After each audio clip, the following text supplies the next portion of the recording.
யார் மெய்மறந்து இறைவனை வழிபடுறாங்களோ அவங்க அத்தனை பேருக்குமே முருகன் முன்னாடி போய் நின்னா தன்னை எறியாம கண்ணீர் வரும். சொல்றாங்க தேவாரத்துல, காதலாகி கசிந்து கண்ணீர் மழி ஓதுவார்தமை நன்னறி குவிப்பதுன்னு சொல்றாங்க. இந்த கண்ணீர்ல ரெண்டு கண்ணீர் இருக்கு. ஆனந்த கண்ணீர், அழுகையில சோகத்துல வர கண்ணீர். சோகத்துல வர கண்ணீர் பார்த்தீங்கன்னா உப்பு கரிக்கும், ஆனந்தத்துல வர கண்ணீர் இனிக்கும்.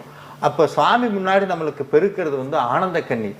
இந்த உடல் ஒரு கவிஞர் அழகா சொன்னார், உலகத்திலேயே சொல்ல முடியாத அத்தனை வார்த்தைகளையும் சொல்லக்கூடிய ஒரே மொழி கண்ணீர் தான்.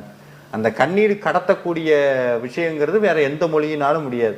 அப்போ முருகனை பார்த்த அடுத்த நிமிஷம் உள்ளுக்குள்ள நம்மளறியாம கவலையினாலையும் கவலையும் கஷ்டத்தையும் நினைக்காம நம்மளை மறந்து ஒரு 2 சொட்டு கண்ணீர் வருதுன்னா முருகன் உங்களுக்குள்ள இருக்காருன்னு அர்த்தம். உங்களுக்குள்ள பக்தி கணிஞ்சிருச்சுன்னு அர்த்தம். இந்த ஆத்மா பரிபக்குவமாய் அடுத்த நிலைமைக்கு முருகன் கூட்டிட்டு போறதுக்கு உண்டான அடையாளம்.